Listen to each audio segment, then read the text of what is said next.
The letter arrived on a Tuesday, and by Wednesday morning, everyone in the Halsey household had formed an opinion about what it meant. Everyone, that is, except the one person in the house who had actually read it. That person was Constance Halsey, aged 27, eldest daughter of Reverend Horatio Halsey of the village of Thornwick in the county of Shropshire. She had read it because she read all her father's correspondence. She had done so for 6 years, ever since a bad winter had made the Reverend's eyesight unreliable for fine print, and the task had fallen to her the way most tasks in that household fell to her, without ceremony, without acknowledgement, and without any particular expectation that she would find it anything other than ordinary. The letter was not ordinary. It came from Lord Halcott, Ambrose Halcott, to be precise, though the family would not learn his given name until considerably later, who had recently come into his late uncle's considerable estate some 12 miles east of Thornwick. The estate included a house of some 400 rooms, 3 farms, a dower cottage, and a library. It was the library that had occasioned the letter. The library Lord Halcott's solicitor had written on his behalf, for the letter was dictated, not written in the nobleman's own hand. A detail Constance noted with the quiet habit of someone who reads things carefully, contained some 3,000 volumes in a state of considerable disorder. His lordship wished to have them catalogued, organized, and assessed before the estate's affairs could be properly settled. He had been informed by a mutual acquaintance, whose name he would be happy to provide upon request, that the Halsey family of Thornwick were people of scholarly inclination. He wondered whether the Reverend might be in a position to offer the assistance of his daughter in this undertaking. For a period of some 3 to 4 weeks, at a fee he named plainly and without embarrassment. The fee was enough to resurface the old church roof. His daughter, the letter said, not his eldest daughter, not his younger daughter, his daughter, full stop. Constance stood in the cold study with the letter in her hands, and she understood the ambiguity immediately. She understood, too, with the particular clarity that came to her in quiet moments like this one, that her father would not understand it at all. Reverend Halsey had 2 daughters. One was Lavinia, who was 22, and uncommonly lovely in the way of girls, who seemed to have been assembled by some benevolent committee, specifically to gladden the hearts of parents and the eyes of drawing-rooms. The other was Constance, who had, 6 years ago, quietly built the Thornwick Parish Lending Library out of donated books and sheer stubbornness, and who had, in the same 6 years, been generally classified by her family and neighbors as the capable one, which in that particular community meant the one you called when something needed doing, and forgot about when something pleasant was being planned. She folded the letter, replaced it on her father's desk exactly as she had found it, and said nothing to anyone. I want to pause here, my friends, and tell you something about what that silence cost her. Because I have told you a great many stories about quiet women who say nothing when they ought to say a great deal, and I find the older I get, the more I want to stop and make certain you understand. Silence of that kind is not peace. It is a weight. It is the weight of a woman who has learned, over a very long time, that speaking up tends to cost more than it gains, and who has made the pragmatic and rather heartbreaking decision to carry the weight herself, rather than put it down somewhere anyone might trip over it. Constance Halsey was not a martyr. She was simply a woman who had become so accustomed to her own invisibility that she had stopped, by slow degrees, expecting anything else. Her father read the letter at breakfast, beamed, and announced that Lord Halcott wished Lavinia to go up to the estate and help with some books. Was that not a fine thing? Was that not an opportunity? Lavinia, spreading butter on her toast, with the serene confidence of a girl who had never once been passed over for anything in her life, agreed that it was a very fine thing, and wondered aloud whether Lord Halcott was considered handsome. Constance poured her father's tea and said nothing. Lord Ambrose Halcott arrived in the village of Thornwick on a Thursday morning, one full day before anyone expected him, traveling in a plain hired carriage with no crest on the door and a single trunk tied to the back. He took rooms at the Green Anchor Inn under the name Halcott, plain and unadorned, which caused no stir at all in a village that had no particular reason to connect that name to the estate east of town. I want to be plain about his reasons, because they matter to everything that followed. He was not by nature a theatrical man. He did not come a day early to construct some dramatic scene for his own benefit. He came a day early because he had learned, in 12 years of managing difficult situations, a disputed water rights claim that had taken 3 years to resolve, an estate steward who had been quietly incompetent for a decade, the whole grinding machinery of inherited obligation, that the surest way to understand a thing was to see it before it knew it was being seen. He had spent a fortnight thinking about the letter he'd sent. He had named no specific daughter because, in truth, he had known very little about either of them. What he did know was this. The parish lending library of Thornwick was, by every account he had gathered, one of the finest small collections in the county for its size. It had been built from scratch, in a converted milliner's shop, with no institutional backing and no financial support beyond what the village could spare. It was organized, catalogued, and maintained with professional exactitude, and it served farmers and tradespeople and retired schoolteachers with the same quiet, impartial generosity. He had asked, carefully, who was responsible for it. The answer he received every single time was the same, the elder Miss Halsey. He had written to her father. The letter had not, upon reflection, specified which daughter he was asking for. He had wondered, on the road to Thornwick, whether the omission was accidental. He concluded, by the time the carriage rolled into the village square, that it was not. He found the lending library without any difficulty at all. It occupied the 2 front rooms of a converted shop on the east side of the square, and its hours were posted on the door in a neat, even hand: Tuesday, Thursday, and Saturday, 10 until 4. It was Thursday, it was 11:30. He went in. What he found inside was not what he had expected. He had anticipated a small, earnest, faintly dusty room, staffed by the kind of well-meaning but overmatched amateur that good intentions frequently produce. What he found instead was a room that was, by any sensible standard, the work of a professional. The shelves were built floor to ceiling, the books organized first by subject and then by author, the spines labeled in that same neat even hand from the door. A card catalogue sat in a long wooden cabinet beside the circulation desk. There were 3 people reading quietly at the 2 tables near the window. An old man with a newspaper, a woman in a farm wife's apron with an open ledger beside her, and a boy of perhaps 12 who appeared to be deeply absorbed into something about navigation. Behind the circulation desk sat a young woman of unremarkable appearance. Dark hair pinned practically, grey dress, ink on the first 2 fingers of her right hand, who was, without any appearance of noticing him enter, finishing a conversation with an elderly man in a labourer's jacket who was holding a thin book of poetry and looking somewhat embarrassed about it. "It's a good choice," Constance Halsey said to him, with the plain directness of someone stating a fact rather than offering a consolation. "Longfellow is direct without being simple. Come back on Tuesday if you want something different, and I'll have another recommendation ready." The old man tucked the book inside his coat, as though it were something valuable, thanked her with real warmth, and left.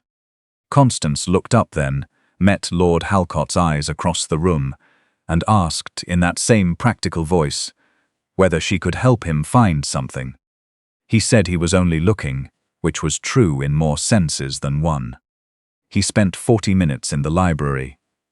He watched her help the farm wife identify a more reliable method of bookkeeping than the one she'd been using. He watched her locate, from memory and without consulting the card catalogue, a specific volume of agricultural essays that the old man with the newspaper had asked after. He watched a girl of about 14 come in with a note from her schoolteacher asking for something suitable for a child who had finished the regular lessons and needed a challenge, and he watched Constance spend 3 full minutes asking the girl questions before pulling 2 books from separate shelves and explaining, with complete seriousness, why each would serve differently. No. He watched every person who came through that door address her by her first name. He watched her remember the name of every single one of them in return. He left before she could ask him again if he needed assistance. He had, he felt, seen what he had come to see. He was not, however, entirely done looking. The second thing that settled the matter came that same afternoon, at the edge of the village green, where he had gone to walk off the particular restlessness that accumulates in a man who has recently made a decision he has not yet fully acknowledged making. He heard them before he saw them. 2 women, walking on the path that circled the green, their voices carrying clearly in the still autumn air. "You simply must let me do the talking when he arrives." That was a bright, self-assured voice, the kind cultivated by young women who have been listened to all their lives and have never had reason to doubt they will go on being listened to. "You know how you get when there are books involved, Connie. You'll start explaining the classification system, and he'll be asleep before the second course." "A classification system," said the quieter voice, "is not a social liability. It is a tool for finding things. If his late uncle's library is half as disorganized as the solicitor implied, someone who understands the underlying logic of organization is exactly what he needs. He doesn't need someone who understands organization." Lavinia was patient in the way of people who are very sure they are right. He needs someone who makes him want to come back to the library. Men like that don't hire cataloguers, Connie. They hire presences, impressions. They hire the idea of someone gracious and pleasant to look at across the dinner table. A brief silence.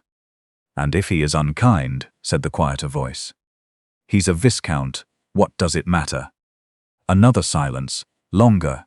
Lord Halcott, on the far side of the low hedgerow that bordered the path, held very still. "It matters," said Constance Halsey. She did not say it loudly.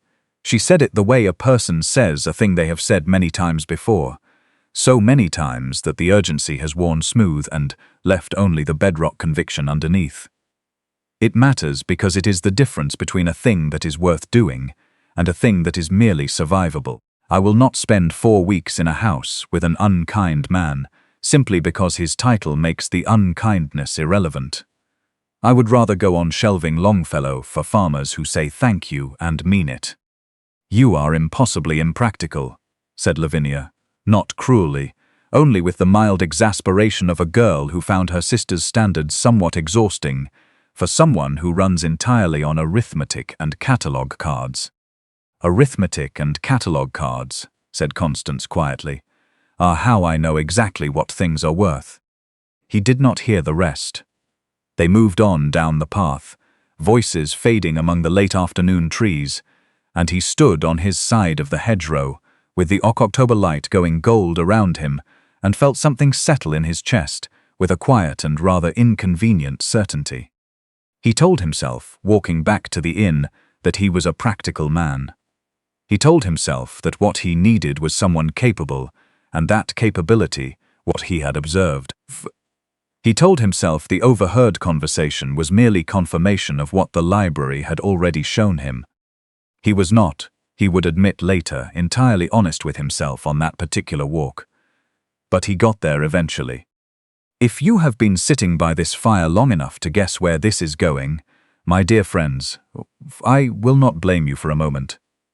The best stories are always somewhat predictable in their shape and entirely surprising in their particulars. You know the shape. Stay with me a little longer for the particulars. He presented himself at the Reverend's out-of-house the following morning at the arranged hour. He was shown into the parlour, where Reverend Halsey was waiting in his best coat, and Lavinia was waiting in a gown of pale yellow that suited her exceptionally well. Constance was standing somewhat to the side and slightly behind, in a dress, the colour of dark winter wool, holding nothing, expecting nothing, wearing the particular expression of a woman who has arranged herself to take up as little space as possible. Lord Halcott greeted the Reverend. He greeted Lavinia with the careful courtesy due a young woman who has done nothing wrong and cannot be blamed for the assumptions others have made on her behalf. And then he turned, without hesitation, to the woman standing near the far wall. "Miss Constance Halsey," he said. Constance looked up with the startled composure of someone who is rarely addressed first and has learned to recover quickly from the experience. "My lord, I visited your lending library yesterday," said Lord Halcott. "I understand you built it from a collection of donated books and a corner of a converted shop." 52 volumes to start," said Constance with the automatic precision of a woman who has never once misremembered a number in her professional life. "The collection is now 314. Something shifted in the line of Lord Halcott's expression. Not quite a smile, but the thing that comes directly before one. "I have 3,000 volumes in a state of severe disorder," he said, "and a fortnight before the estate goes to probate, I believe you are the person I wrote to." Reverend Halsey blinked. Lavinia went very still. Constance said quietly, "The letter said your daughter, my lord." "It did," he agreed. "I had been told the elder Miss Halsey built the finest, small lending library in Shropshire. I was not informed there was also a younger Miss Halsey who might reasonably be assumed to be the subject of the request. The imprecision was mine. I apologize for it." He held her gaze steadily. "I am asking you, Miss Halsey, not your sister, not the general reputation of your family's scholarly inclination, you specifically, because you are the person who has actually done the work. I will tell you what that room sounded like in the 4 seconds that followed that sentence. I will tell you because I know this kind of silence, having collected them over the years the way some people collect pressed flowers. It is the silence of a room full of people who have been operating on a set of unexamined assumptions for so long that the assumptions have become furniture, solid, fixed, invisible, and who have only now realized that the furniture was never nailed down." Reverend Halsey's mouth opened, closed, and opened again. Lavinia looked at her sister and, to her considerable credit, did not say a single foolish thing. And Constance Halsey looked at Lord Halcott with the clear, attentive gaze she brought to every problem actually worth solving, and felt the particular vertigo of a woman whose horizon has just shifted without warning. He asked for a private meeting that same afternoon in the small back room of the Reverend's house that Constance used as an office, a room stacked with library returns and book repair supplies and the organized apparent chaos that marks the workspaces of someone who knows exactly where everything is. He sat across from her at the work table and told her the truth. All of it. He told her about the estate, the genuine and pressing need for someone who understood not just the mechanics of cataloging, but the underlying logic of collections. He told her about the letter and the ambiguity and his own responsibility for producing it. And then he told her, with a directness she found considerably more disarming than any amount of social polish could have managed, exactly what had led him to Thornwick a day early and exactly what he had done while he was there. "I spent 40 minutes in your library yesterday," he said. "I watched you work. I watched you remember the name of every person who came through that door. I watched you locate a book from memory without the catalogue in under a minute for a man who could barely describe what he was looking for." He paused, and I stood on the wrong side of a hedgerow yesterday afternoon and overheard a conversation I had no business hearing. Constance went very still. "You told your sister," he said, "that arithmetic and catalogue cards were how you knew exactly what things were worth." He met her eyes. I found I agreed with that.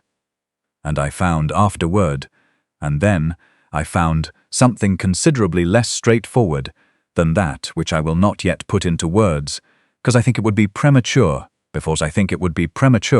before I have even offered you the position. There was a silence that was, unlike the earlier one in the parlor, not a silence of surprise. It was the silence of a woman thinking with precision. "You observed me," she said, "without my knowledge. You overheard a private conversation, And on the strength of those two things, you made a determination about me. Yes, he said. I am not, she said evenly, entirely comfortable with that.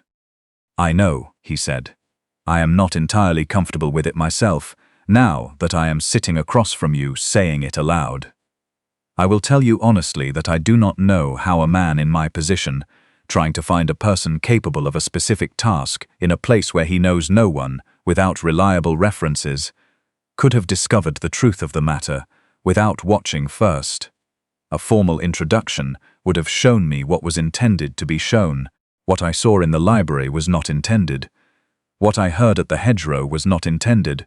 That is precisely why it was useful. He looked at her steadily. I will not pretend the method was admirable. I will only tell you what it showed me. There is a difference, my friends, between a man who admits a fault because he wants to be forgiven for it and a man who admits a fault because he believes you are owed the truth, regardless of whether you forgive him. I have known both kinds in my time, and I promise you the difference is audible. Constance heard it. She said with a calm he had not entirely anticipated, I would like a day. He agreed without hesitation, and meant it. She came to him the following evening, not at the inn but in the library, her library on her own ground, which he later understood had been a deliberate choice.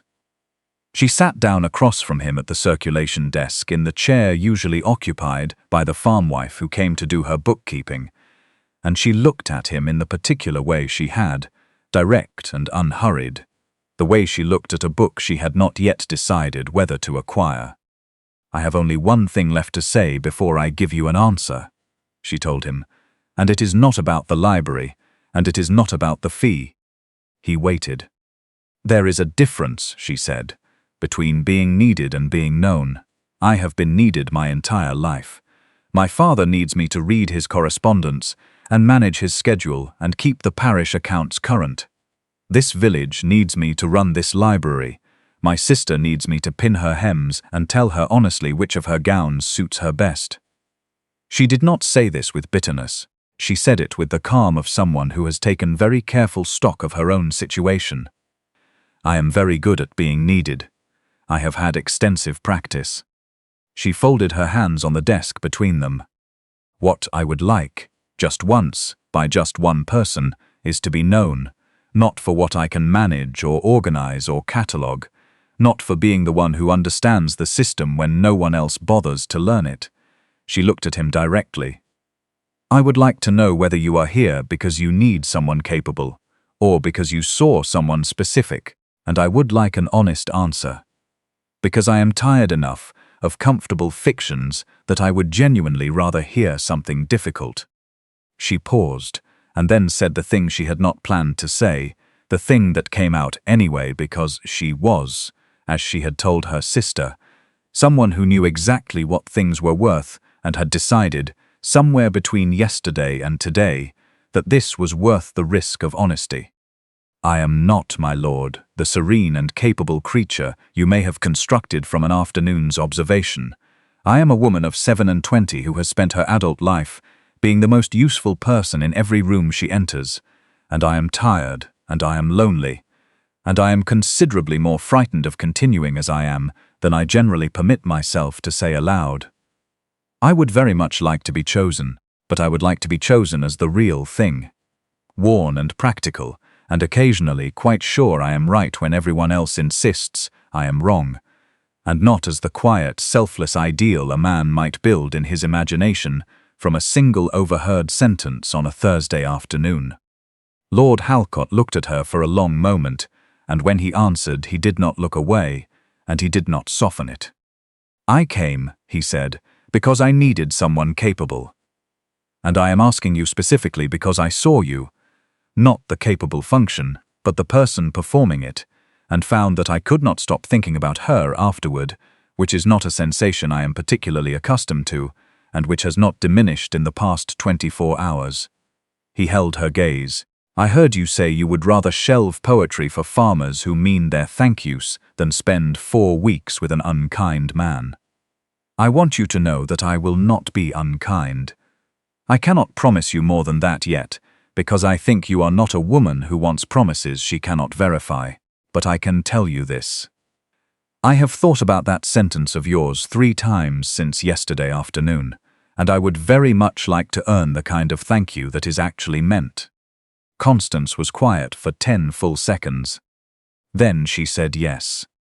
Not because she had been waiting to be chosen. She had, if she was honest with herself, mostly stopped waiting for that some years before. She said yes because he had told her the truth about his own inconvenient and not entirely tidy motivations, and then sat quietly while she told him hers, and not once in the whole of that conversation had he looked at her the way people usually looked at her, as though she were a very reliable piece of infrastructure that happened to have a face. He had looked at her the way she looked at a book she hadn't read yet, but already knew she was going to. That, she decided, was worth a yes. "I will tell you about Lavinia, because she deserves more than a sentence, and I will not give her less." She was hurt, as anyone would be, by the discovery that the world had arranged itself differently than expected. She spent 2 days being quietly unhappy about it, and Constance sat with her through most of it, which will surprise none of you at this point in the evening. But Lavinia Halsey was not, at her foundation, a girl who stayed unhappy for long. She was too genuinely warm-natured for that. Within a month she had been introduced at a local assembly to a cheerful young barrister from Bristol, who found her delightful in every particular, and she did calculation, and said so, frequently and without calculation, that being found delightful by someone who genuinely meant it was a considerably better feeling than being assessed by someone who was measuring her for a function. She was, by all accounts that reached me, very happy. Good hearts, given sufficient time and a little luck, tend to find their level. And that, my dear friends, is the shape of it.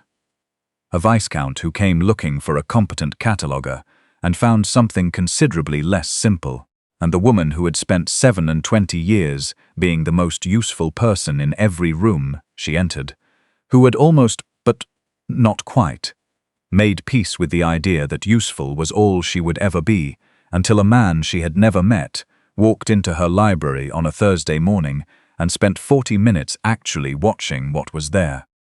I will tell you what I believe this story is truly about, because I have been sitting by enough fires over the years to have formed opinions, and I find that keeping them to myself does neither of us any good.